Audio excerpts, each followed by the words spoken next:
son ondas P.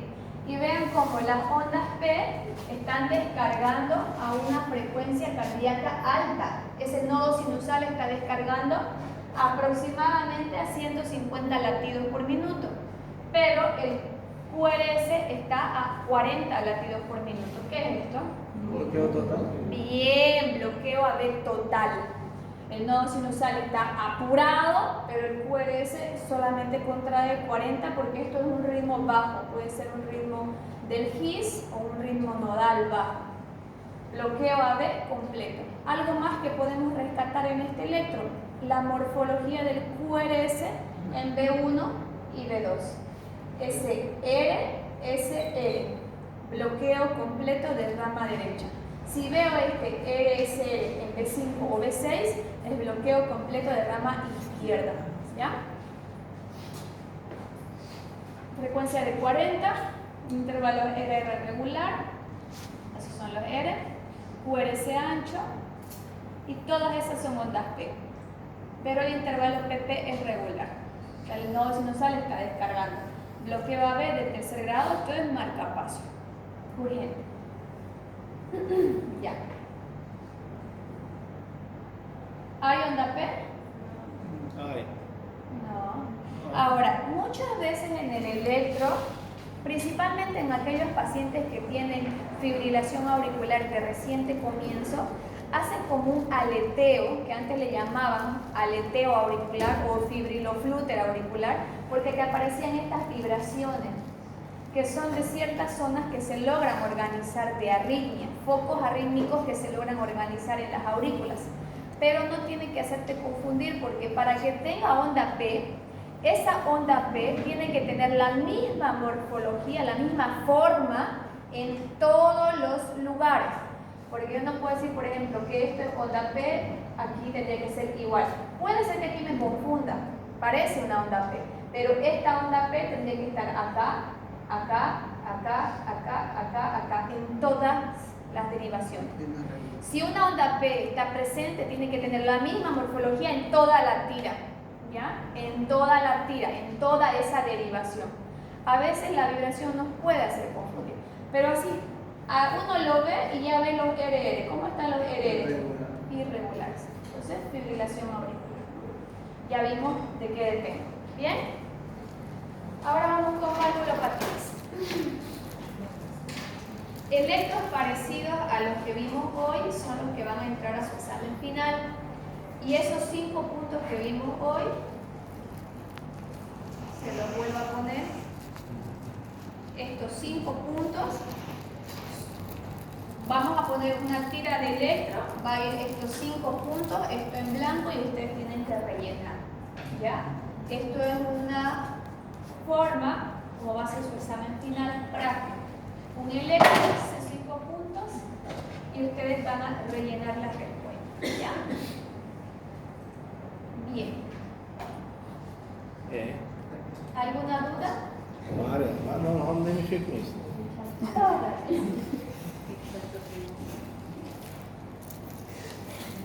Y eso que no vimos hartos temas. Por ejemplo, la ciencia cardíaca aguda es un tema bonito.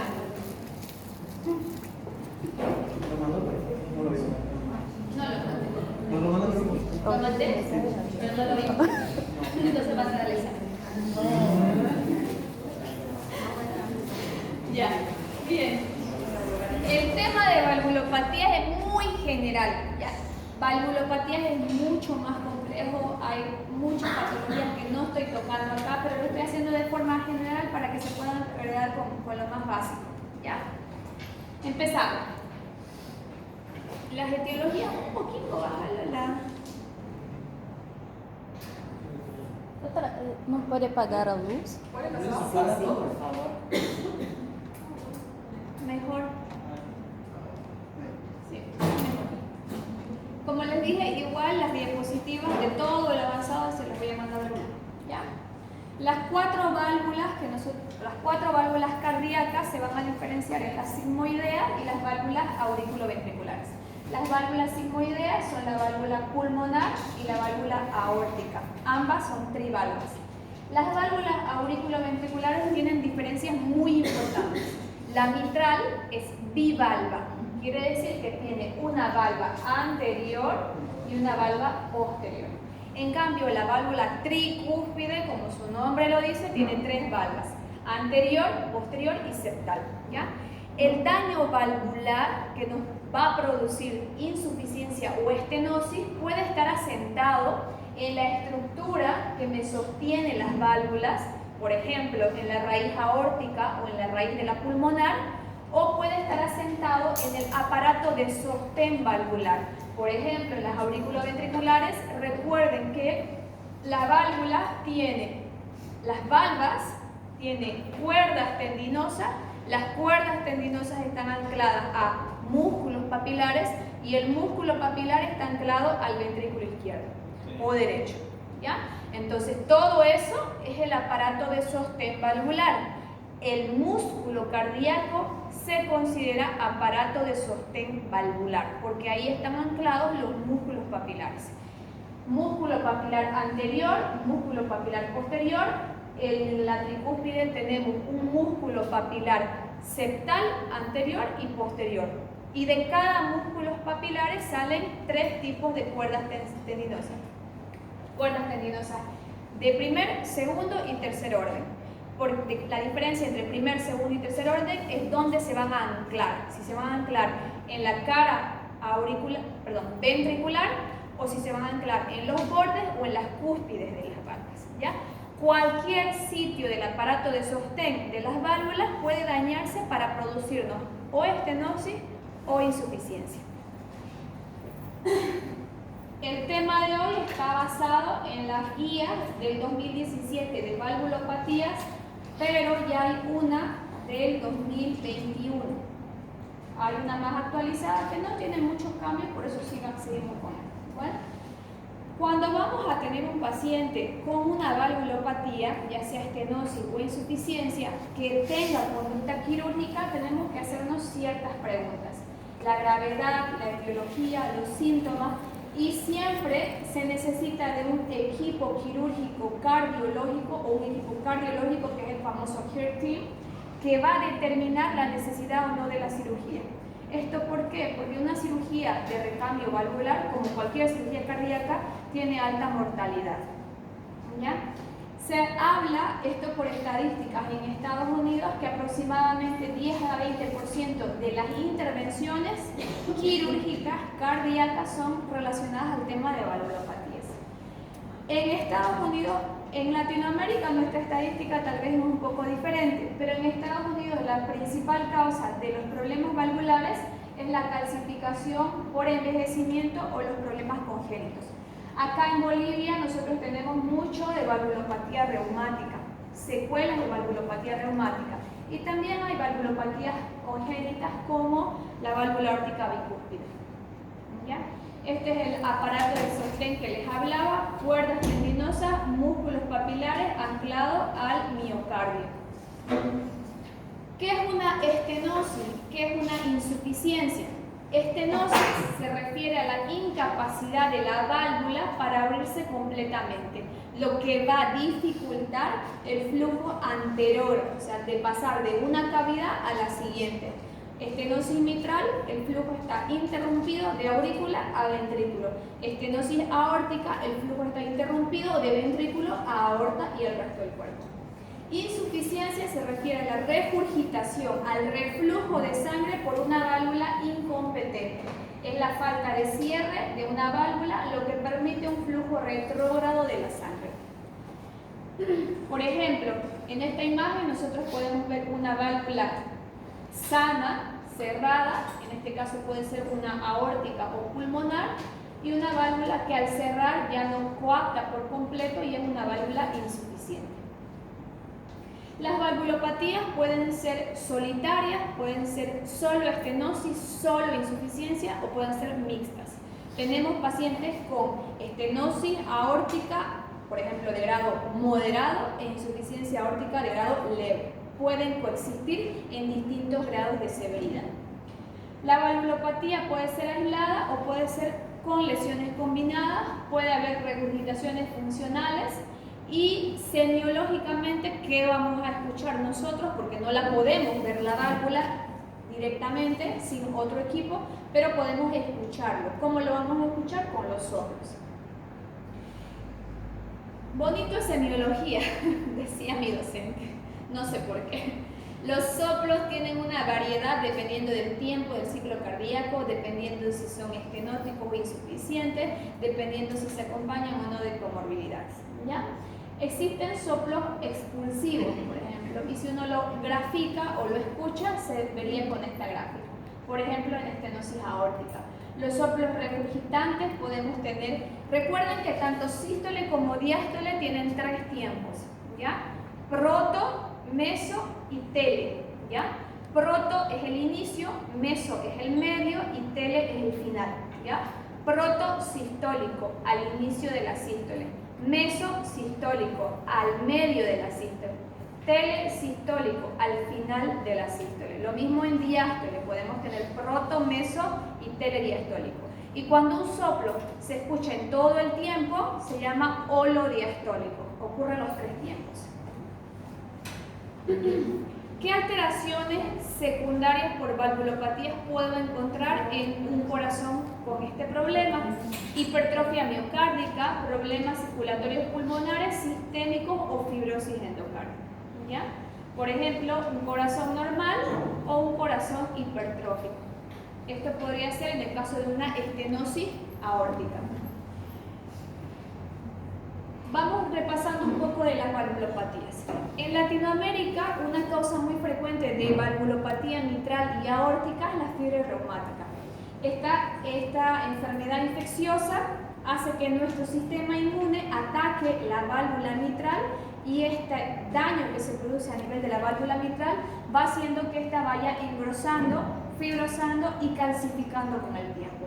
Esta fibrocalcificación de la válvula mitral va a producir falla de coaptación o falla en su apertura y nosotros vamos a tener estenosis o insuficiencia. En el caso de estenosis, lo que nos interesa es la repercusión hemodinámica. El paciente está con estenosis mitral, entonces se interfiere el flujo de aurícula izquierda hacia ventrículo izquierdo. Por ende, inicialmente disminuye el flujo de sangre en ventrículo izquierdo. Atrás, de forma retrógrada, aumenta la presión en aurícula izquierda, aumenta la presión en venas pulmonares. ¿Y esto qué produce? Congestión, edema y puede producirme arritmias. A distal, ¿qué produce? Si un ventrículo izquierdo no se llena, no hay flujo que expulse adecuado y el paciente puede tener disnea, puede tener cansancio. Pero lo que mayor vamos a ver en el caso de la estenosis mitral es el compromiso a nivel pulmonar. Ya lo vimos, insuficiencia cardíaca, disnea, capacidad vital disminuida, taquicardia, son algunos de los signos y síntomas o criterios de Framingham que podemos encontrar en estos pacientes. Las valvulopatías pueden ser congénitas o adquiridas, por ejemplo, lo que habíamos hablado de la fiebre reumática. Congénitas como válvula aórtica bicúspide. La aorta es tricúspide. Algunos pacientes pueden nacer solamente con 2 valvas. Hemos visto casos también en válvula unicúspide y en válvula cuadricúspide, 4 valvas. Hay cardiopatías congénitas mucho más raras. Las lesiones más frecuentes en cuestión de valvulopatía son las aórticas y las mitrales. Son las válvulas que más frecuentemente nosotros la vamos a encontrar en la práctica clínica. Las insuficiencias se pueden deber a lesiones en los velos, lesiones en las cuerdas tendinosas, en los músculos papilares o en el aparato de sostén que es el músculo. Y las estenosis generalmente se deben a una lesión primaria de la válvula. Algo me daña la válvula, ese daño produce fibrosis, produce calcificación a futuro y esa calcificación me endurece la válvula y esta se estenosa. El aparato valvular de las válvulas sigmoideas son la raíz, ya sea aórtica o pulmonar. Y el aparato valvular de las válvulas auriculoventriculares son el aparato de sostén, las valvas, las cuerdas tendinosas, los músculos papilares y el mismo ventrículo. Diagnóstico nos puede ayudar cuando nosotros escuchamos un soplo, no sabemos muy bien si es sistólico, es diastólico, lo hemos escuchado en todo el corazón, pero le hacemos un electrocardiograma. Si fuera una estenosis mitral, ¿qué cavidad va a estar dilatada?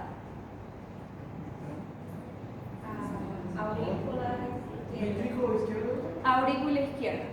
Y en el electro, ¿cómo vas a ver la dilatación de la aurícula izquierda?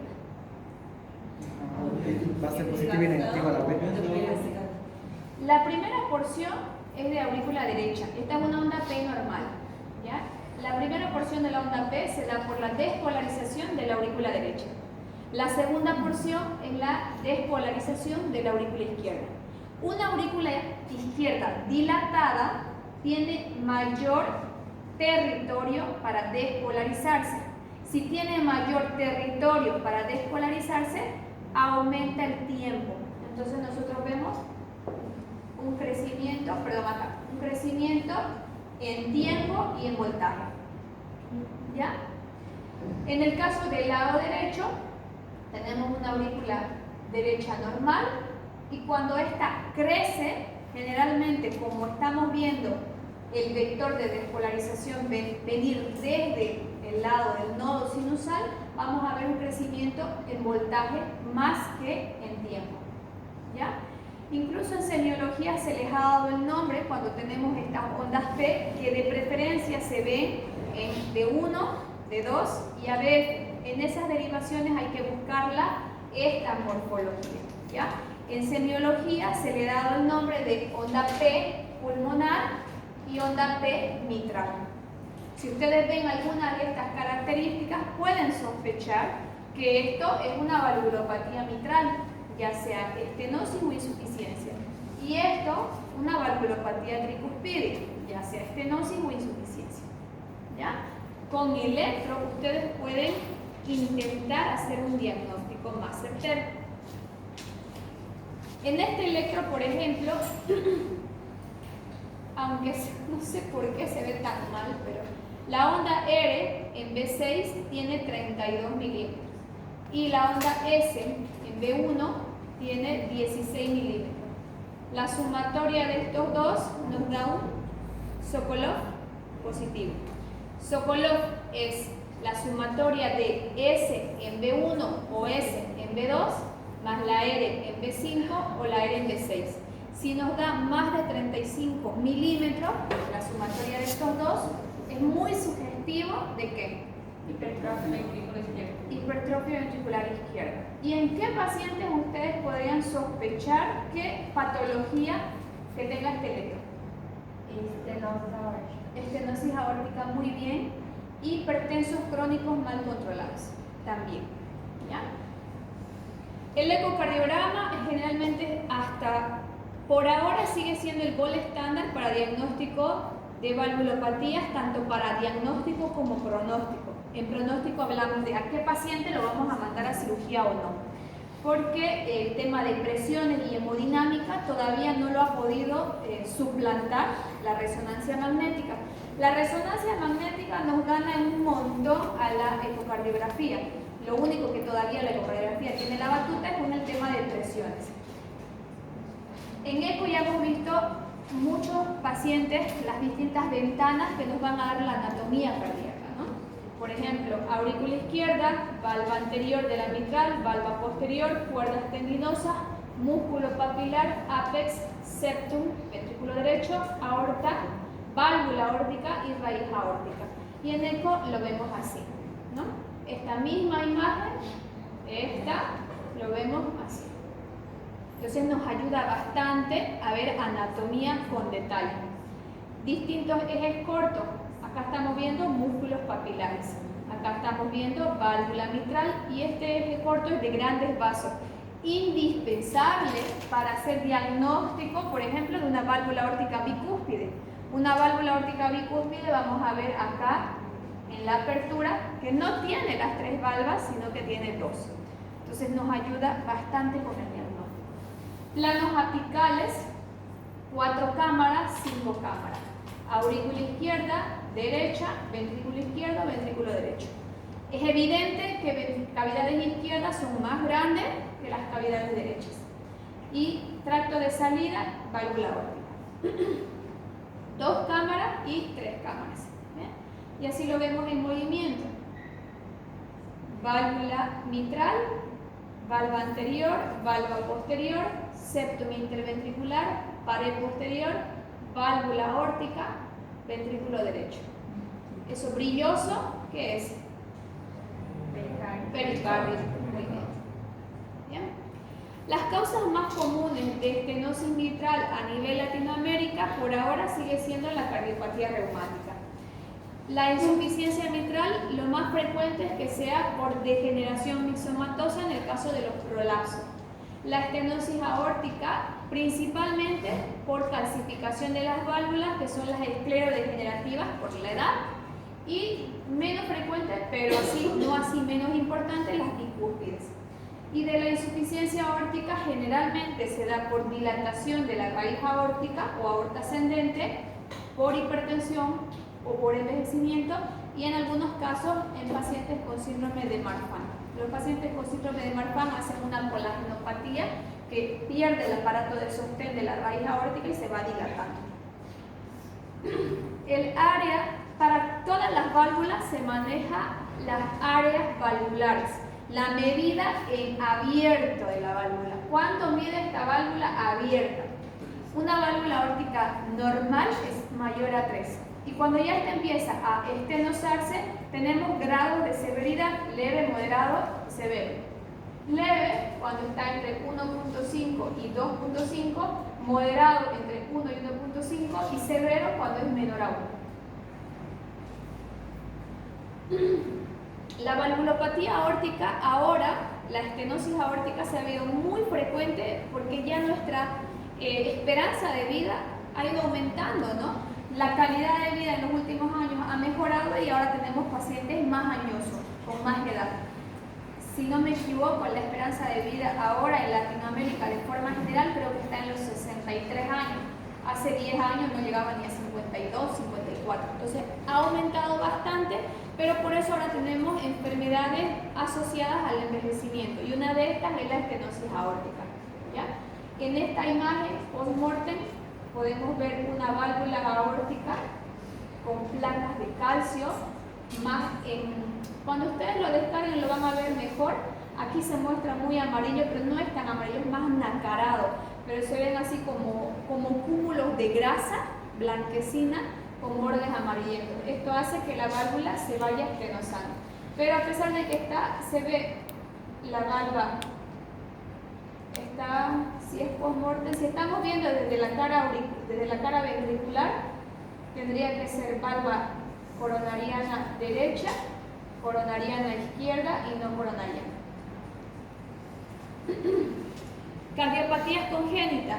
Lo normal es que sea trivalva. 1, 2, 3. Pero podemos tener distintos tipos de válvula bicúspide, que solamente haya 1 y 2. A veces también podemos tener válvulas unicúspides. Estas son las que se estenosan mucho más rápido y se diagnostican más rápido en personas jóvenes, niños y adolescentes. Las bicúspides pueden llegar a adultos. Hemos operado pacientes con bicúspides de hasta 55, 60 años. Llegan a los 50, 60 años sin ningún síntoma. Bicúspide, tricúspide. Cambiaba ahora. Clarita, sí se cambia. Se saca toda la válvula y se pone una prótesis. Creo que tengo imágenes más adelante de la cirugía cardíaca. Tengo también videos de algunos pacientes míos. Si hay una obstrucción a la salida del flujo de ventrículo izquierdo, por supuesto que el que mayor cambio va a tener va a ser ventrículo izquierdo. Podemos tener hipertrofia concéntrica del ventrículo izquierdo y este aumento de la masa muscular me va a dar angina, me puede dar síncope, insuficiencia cardíaca en todas sus presentaciones. ¿Por qué el síncope? Si hay una obstrucción y se hace severo, el paciente hace un esfuerzo físico importante que requiere que haya un mayor flujo de sangre a todo el cuerpo, pero este no lo recibe, el paciente hace síncope. ¿Por qué? Por bajo débito cardíaco, ¿ya? Flujo cerebral ineficiente Válvula estenótica, no hay salida de flujo, flujo sanguíneo ineficiente al cerebro y el paciente hace síncope, ¿ya? Flujo ineficiente en un paciente que está trotando o corriendo o caminando y el paciente hace debilidad muscular en todo el cuerpo por la falla en la salida o falla en la eyección del flujo de ventrículo izquierdo. La válvula aórtica bicúspide se dice que es muy frecuente, 1 a 2% de la población, yo creo que es más, debe ser mucho más, ¿ya? Esto es un flujograma para definir si el paciente va a quirófano o no. En esta tabla están las indicaciones, cuando es 1B, cuando es 1C, cuando está indicado la intervención quirúrgica, ¿ya? No me voy a explayar mucho en esto para que podamos terminar porque todavía tenemos 4 válvulas más, 3 válvulas más, perdón.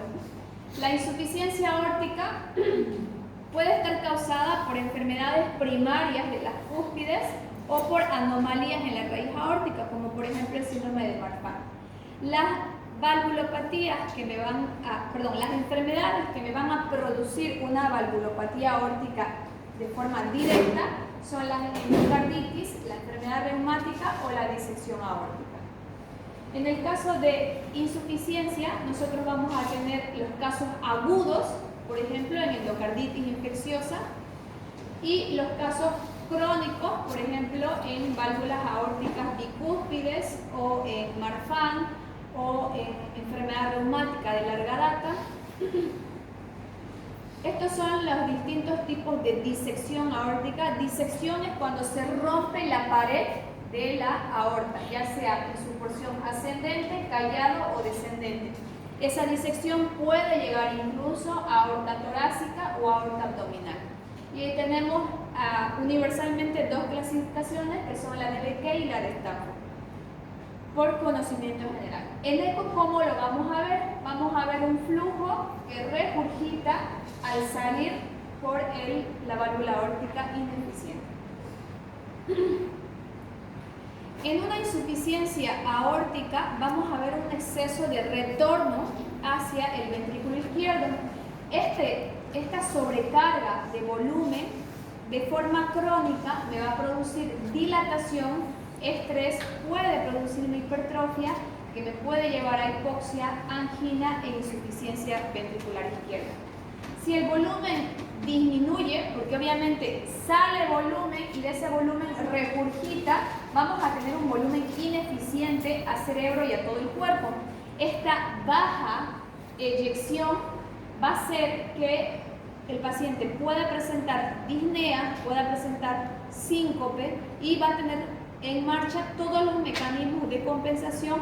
Esa es la famosa ley de Frank-Starling, que dice que a mayor dilatación de la fibra miocárdica, mayor es la fuerza de contracción. Esa es la ley de Frank-Starling.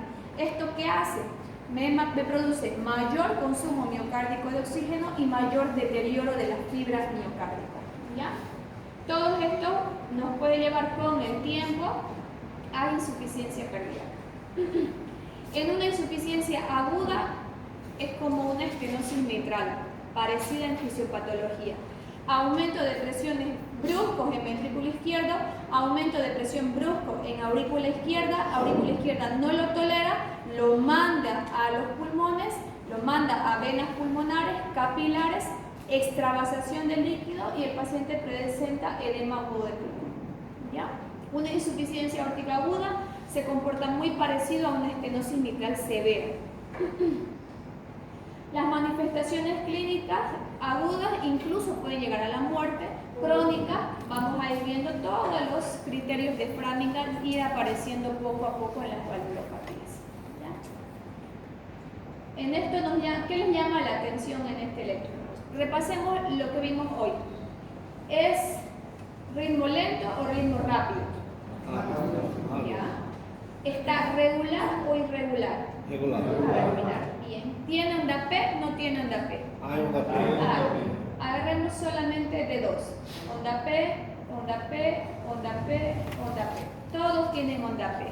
¿Hay una concordancia entre onda P y QRS? Todo bien. Entonces es un ritmo sinusal taquicárdico. ¿Qué les llama la atención aparte? Onda T. Eu vi A onda T. A onda T. La onda T. Bien, buena observación. ¿Cómo está la onda T? Infradesnivel, não sei o quê. ¿Infradesnivelada o negativa? Bien. Ya. ¿En qué derivaciones está negativa? Ahí el diagnóstico. B5, D2, D1 e veio D1, V5. B5, B6. B5 Ahora, y B6. B5, B6, D1, ADL, ¿qué cara me ve? Cara direita. Cara. ¿Qué cara de mi corazón? Anterior. Me ven netamente ventrículo izquierdo. Son derivaciones izquierdas, netamente. D1, ADL, B5, B6. Acuérdense que siempre yo les digo que en su cabeza se imaginen el corazón y las 12 derivaciones como cámaras fotográficas que están alrededor, ¿no es cierto? Si el corazón está acá arriba, ¿qué tengo? ADL, acá D1. D1 y B6. Y acá B5. Entonces todo esto me está viendo el lado izquierdo del corazón.